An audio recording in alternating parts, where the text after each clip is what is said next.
Scorpio, hi! Welcome to Mr. Queen PH at itinan natin kung ano ang energies ng New Moon in Pisces sa inyo ngayong February 28, 2025 at 8:44 AM Philippine time. So itong reading na to maaring mas makaresonate dito yung mga Scorpio rising, although pwede pa rin namang makaresonate yung mga Scorpio sun or Scorpio moon.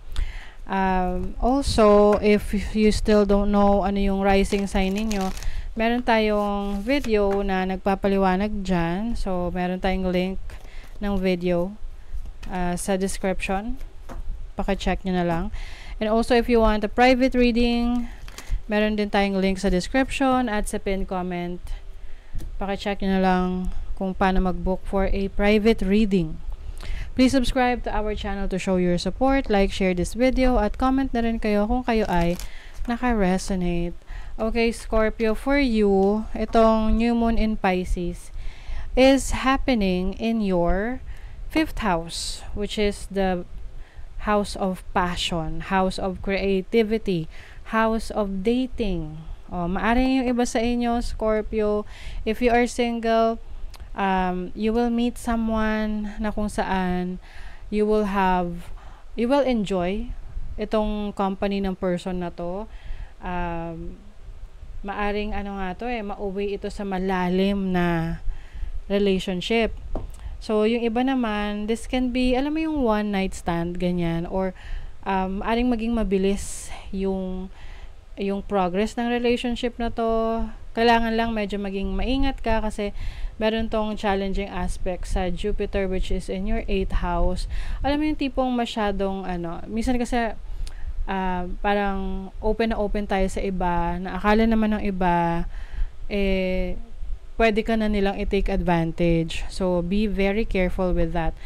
Hindi lang to sa romantic connection or sexual connection, no?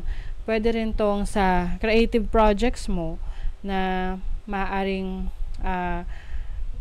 gusto mong mag-share ng talents and skill set mo, tapos gusto ng iba na gawing business yung skills mo na yon, na maaring mag-agree ka pero meron palang mga bagay na kailangan mong malaman, yung ins and outs about the business side, na hindi ka aware na pwedeng maging problema sa iyo in the future. Okay? So, yung iba naman, this can be a new beginning pagdating sa anak. So, this can be a new baby in the horizon na parating sa buhay nyo. This can also mean yung mga creative talents and skills ninyo ay finally gagawin nyo na, or finally you will use your talent, skills, abilities to start your own business, or maaring mag-i-invest ka sa talents mo, sa skill set mo. So let's say for example, magaling kang manahe, 'di ba? So andun na yung talent mo, andun na yung skills mo, pero meron ka pang i-improve, 'di ba? So maaring bibili ka ng mas magandang machine, sewing machine, or magsisimula ka ng mag-start ng mag-negosyo mo, no? So you will invest on your talents and skill set. And some of you, maaring you are realizing your destiny, yung life's purpose mo. This is a very creative energy for you, Scorpio, na yung alam mo parang nagsisimula ka ulit mangarap, nagsisimula ka ulit na ma-inspire sa ideas mo na maaring dati you are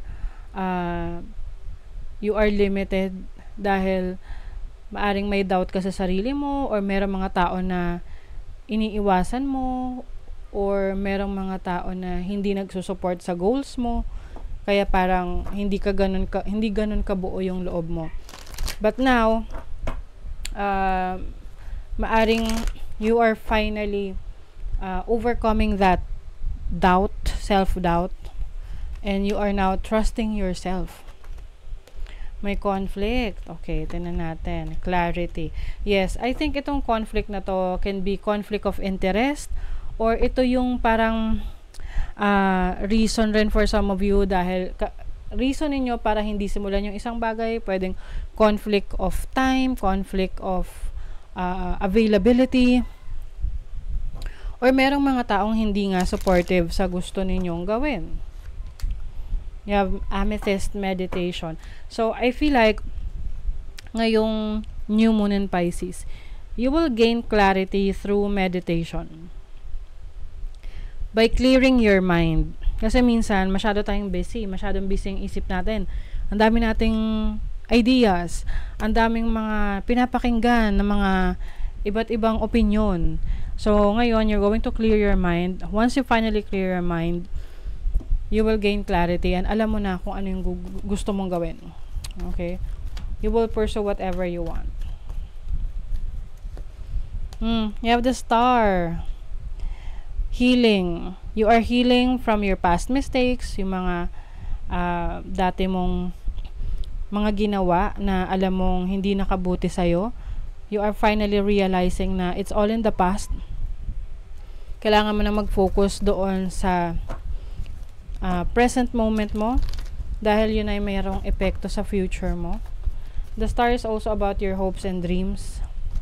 So I think yung mga pangarap mo ngayon mas nabubuo, mas sigurado ka, mas naniniwala ka, nagtitiwala sa sarili mo. You have the Hierophant. The Hierophant is about higher learning. This is also commitment. So maaring yung commitment mo sa pangarap mo ay mas tumitibay, kaya meron tong magiging magandang resulta para sa'yo. You have the Three of Wands. This is about expansion, growth. Okay, so you will experience growth when it comes to your abilities to create something, no? So kumbaga, more on sa artistic side or creative side ka.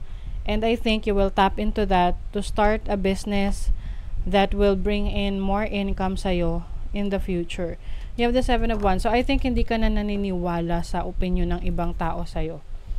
Kasi, mas kilala mo yung sarili mo. Ayaw mong maapektuhan yung iyong inner peace.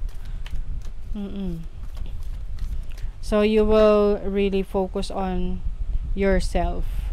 Isi-center mo yung sarili mo. Kaya nga meron ditong meditation.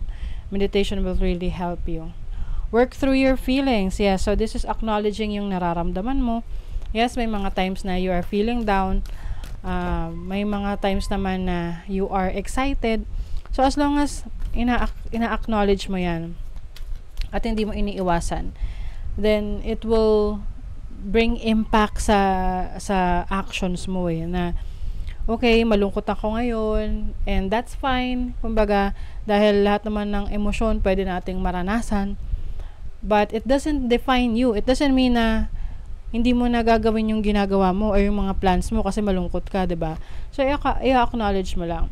Take reality check. So, some of you are also going to be practical sa mga actions na gagawin nyo. And, go for it. Practicality, yes, and at the same time, inspired action. So, I think you're going to take inspired actions, okay?